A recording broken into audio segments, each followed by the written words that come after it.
আপনারা নিশ্চয়ই জোকার মুভিটা দেখেছেন, যেখানে ওয়াকিন ফিনিক্স একজন জোকারের চরিত্রে অভিনয় করেছেন। সেই জোকারের অনিয়ন্ত্রিত হাসি একই সাথে ভয়ঙ্কর এবং কষ্টের ছিল। মুভিতে ওয়াকিন ফিনিক্স আসলে পিডিএ নামক একটি চ্যালেঞ্জিং নিউরোলজিক্যাল অবস্থার সাথে ভুগছিলেন। আজকের ভিডিওতে আমরা জানব স্কট লোটানের কাহিনী, যিনি একই নিউরোলজিক্যাল রোগে ভুগছেন। পিডিএ বা সুডোবুলবার প্রভাব এমন একটি অবস্থা যেখানে ব্যক্তি হঠাৎ হাসি বা কান্না করতে থাকেন, যা প্রায়শই তাদের নিয়ন্ত্রণের বাইরে। পিডিএ সাধারণত মস্তিষ্কের কোনো আঘাত বা রোগের ফলে হয়ে থাকে। এই হঠাৎ আবেগপ্রবণতা সামাজিক পরিস্থিতিতে বিব্রতকর হতে পারে। প্রায়শই মানুষ এই হঠাৎ হাসি বা কান্নাকে ভুল বুঝে থাকে। 2003 সালে একটি মর্মান্তিক গাড়ি দুর্ঘটনা ঘটে, যেখানে তার মা এবং বাগদত্তা ঘটনাস্থলেই মারা যায়। পরবর্তী এক সাক্ষাৎকারে তিনি বলেন, আমার মনে আছে ঘটনাস্থলে হেসেছিলাম এবং পুলিশ জিজ্ঞাসাবাদ করেছিল।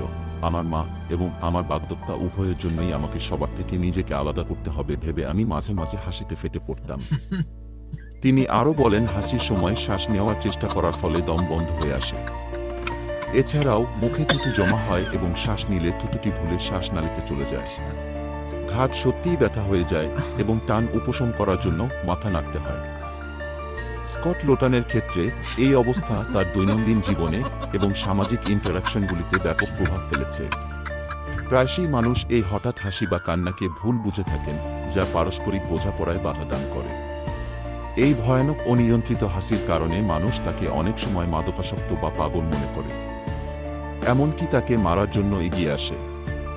এখন যদিও তার পরিবার, বন্ধু ও প্রতিবেশীরা তার এই রোগ সম্পর্কে সচেতন, তাই অন্য কেউ ভুল বুঝলে তখন তারা বুঝিয়ে বলেন। জোকার মুভি প্রচারের পর মানুষ এই রোগ সম্পর্কে আরও জানতে পারে। স্কট নিজের অভিজ্ঞতা প্রকাশ করে অন্যান্য পিডিএ রোগীদের প্রতি সচেতনতা ও সহানুভূতি বৃদ্ধির জন্য কাজ করছেন।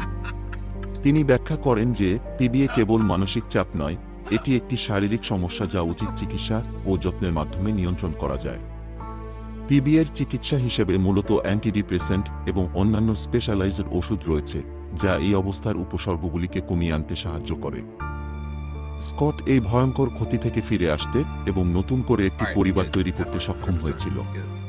2 সন্তানের জনক স্কট লোটান পেশায় নেটওয়ার্ক আর্কিটেক্ট হিসেবে কাজ করেন।